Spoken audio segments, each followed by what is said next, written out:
Halo, assalamualaikum. Kali ini kita akan bahas smartwatch lain dari Olight. Masih seri Z, tipe yang ini adalah W5.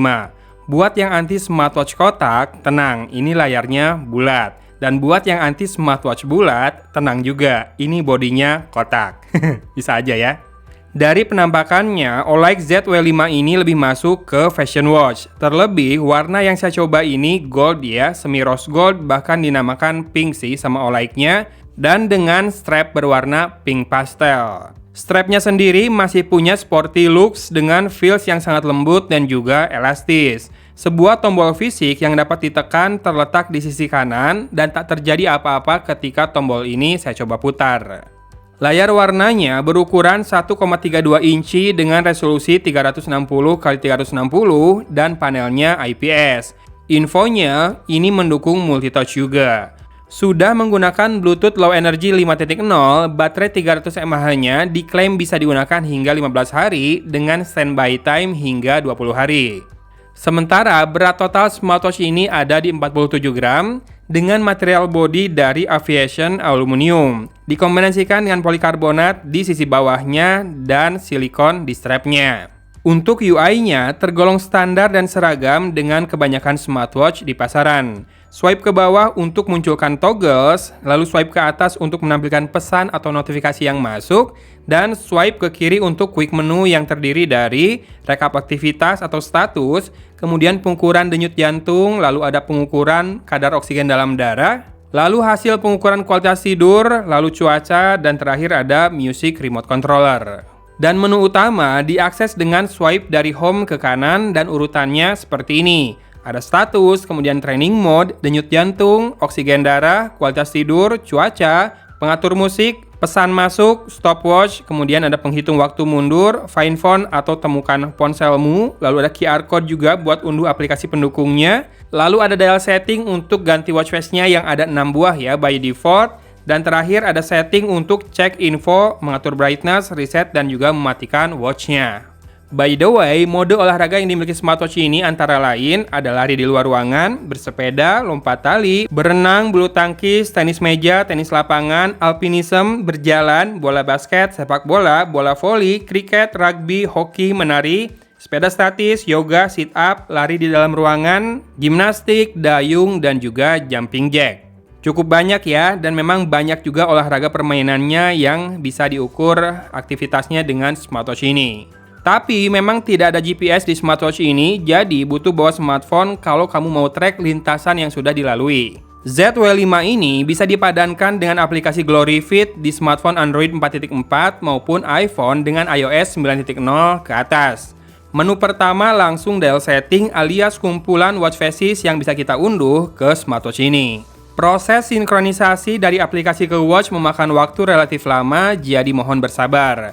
Pilihan watch face-nya cukup beragam dengan berbagai style yang berbeda-beda, lumayanlah jadinya nggak bosan untuk masalah tampilan ini. Setelah itu, kira-kira urutan menunya seperti ini. Ada heart rate monitoring otomatis yang bisa kita toggle, kemudian blood oksigen, pengingat telepon, pengingat SMS masuk, kemudian notifikasi aplikasi apa saja yang akan diteruskan. Nah, ini bisa pilih dari daftar yang sudah banyak banget atau kamu tambahkan per aplikasi.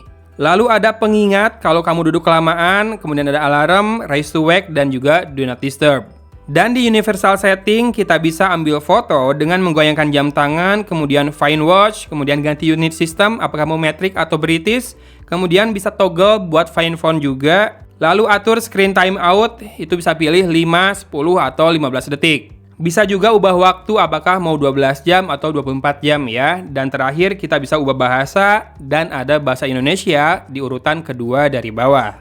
Aplikasi GloryFit ini lumayan banyak dipakai oleh smartwatch di pasaran. Saya rasa yang suka mantengin video-video jam tangan pintar pasti udah pada hafal. Saya coba bandingkan hasil pengukuran denyut jantung dan oksigen darah antara smartwatch ini dengan oximeter medis. Untuk denyut jantung atau heart rate tergolong sinkron ya hasilnya, seringkali angkanya sama, misal berbeda pun hanya 1-2%, kadang lebih tinggi, kadang lebih rendah. Sementara untuk SpO2 atau oksigen dalam darah, di oximeter medis angka sempat menunjukkan 99%, sebelum kemudian stabil di angka 95-96%. Di Olight ZW5 ini lebih sering dapat di angka 97 dan 99%, naik turun. Smartwatch dengan harga terjangkau seperti ini biasanya memang cukup handal untuk masalah pengukuran denyut jantung, namun masih jadi tanda tanya untuk akurasi pengukuran oksigen darah. Dan ZW5 sendiri tak bisa ukur blood pressure alias tensi darah ya. Untuk performa dari UI-nya terbilang gegas, flow sentuhan jari saya bisa diikuti dengan baik dan berpindah menu atau layar juga terlihat halus. Permukaan layarnya juga pas licinnya, tidak kesat namun juga tidak terlalu licin. So far, tidak ada masalah dalam pemakaian dan pengaksesan menu-menunya, termasuk raise to wake-nya yang juga terbilang responsif. Menarik untuk ditunggu berapa bandrol yang akan Olayk berikan buat jam tangan pintar yang satu ini. Untuk desain, saya yakin bakal ada yang suka dan juga yang tidak. Apalagi ini warna pink ya, yang mungkin lebih cocok buat perempuan. Meski saya rasa ukurannya cukup besar untuk digunakan oleh kaum hawa. Tapi layarnya punya reproduksi warna dan responsivitas yang sangat baik. Kerapatannya juga cukup dan feels dari materialnya terasa well built dengan strap yang nyaman digunakan. Fiturnya sih kurang lebih sama dengan kebanyakan smartwatch terjangkau yang sudah beredar di pasaran. Kelebihannya yaitu di jaminan purna jual yang Olayk berikan. Makanya patut ditunggu harga resminya berapa dan harga promonya berapa. Karena biasanya Olayk ngasih diskon di awal-awal di masa launchingnya. Jadi silakan cek langsung di link yang saya berikan di deskripsi ya. Yang jelas desainnya unik dan terbilang menawan meski balik lagi sih ini masalah selera. Sip, semoga info ini berguna buat mereka yang lagi cari wearables entah itu untuk fashion atau untuk activity tracker. Semoga ya. Videonya sampai di sini. Terima kasih sudah menonton. Dari Kota Cimahi, Agun pamit undur diri. Wassalamualaikum warahmatullahi wabarakatuh.